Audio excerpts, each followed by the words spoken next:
তো কি অবস্থা, কেমন আছেন? আমি ড্রামা সবুজ, আর আজকে আলোচনা করব শাহরুখ নাকি প্রবাস, অগ্রিম বুকিং এ কাজ সিনেমায় এগিয়ে আছে। এই বিষয়টি নিয়ে ডানকি মুক্তি পাচ্ছে 21শে ডিসেম্বর। এর ঠিক একদিন পরে মুক্তি পাবে প্রবাসের ছবি সালার পার্ট 1। ডানকি আর সালার ছবির মুখোমুখি টক্কর হবে শুধু সিনেমায় নয়, এই দুই সুপারস্টারের ভক্তদের মধ্যে সংঘাত হবে।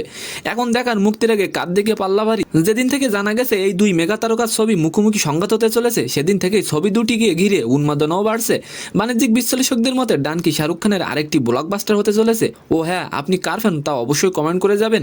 বিভিন্ন রিপোর্ট অনুযায়ী ডাঙ্কি ছবির 2,51,146টি টিকিট বিক্রি হয়ে গেছে। সারা ভারতে ছবির 9,658টি শো হবে। অপরদিকে সালার ছবির 2,46,772টি টিকিট বিক্রি হয়ে গেছে।